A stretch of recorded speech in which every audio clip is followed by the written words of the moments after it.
cette époque lointaine, les animaux, les humains et les esprits parlaient le même langage. Voici un mimi. Ce sont des esprits longilignes qui ont de longs bras, de longues jambes démesurées, des cheveux raides, dressés sur la tête. Ils apparaissent entre les arbres, les rochers, pour aider les humains et leur apprendre en ces temps anciens tout ce qui est nécessaire à leur survie. C'était donc au moment de la saison des pluies. Toute la nature reverdissait.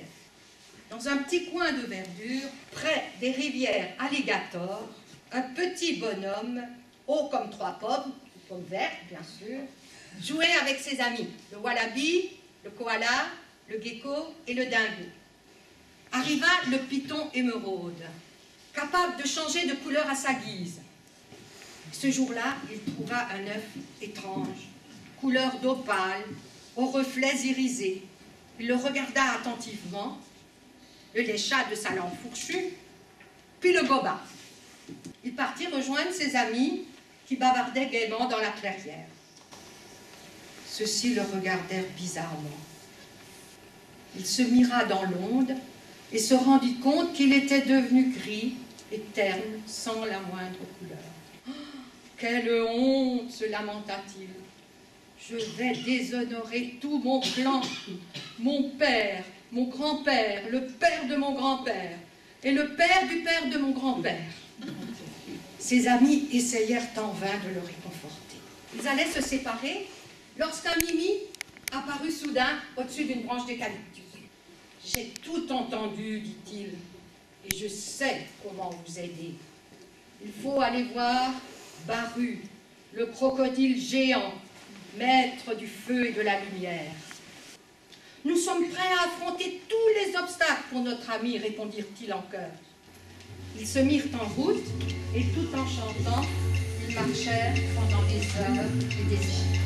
Et voilà qu'apparut un énorme lézard vert à collerette bleue, accompagné d'un dragon barbu aux pattes géantes, aux griffes acérées et aux yeux furieux. « Que faites-vous dans notre domaine? C'est nous les maîtres de cette forêt.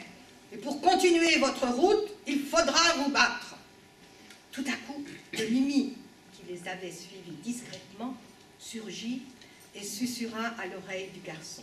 « Prononce la formule magique que je vais t'indiquer, et tout danger sera écarté. » Hidaki s'écria haut et fort. « Wunji, Wunji, Murumbuji !» À vous maintenant, mes amis. Wunji, Wunji, Murumbuji. Après cette prestation, c'est sûr que les deux lézards s'immobilisent comme tétanisés et s'éloignent. Tout en chantant, ils marchèrent pendant des semaines et des semaines, traversant des montagnes escarpées ou des vallées encaissées.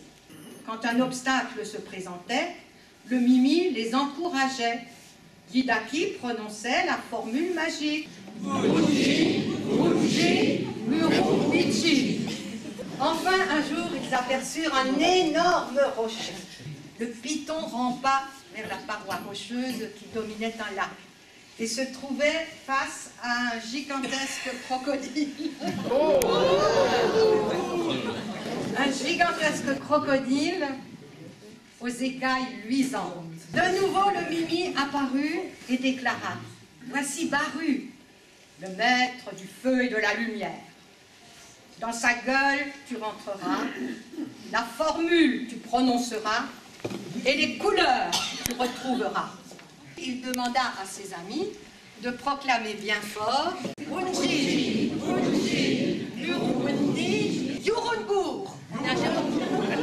Le serpent ressortit paré des 7 couleurs du prisme et il se transforma en Yingarna, le serpent arc-en-ciel que l'on peut voir certains jours à l'horizon lorsque les rayons du soleil touchent les dernières gouttes de pluie.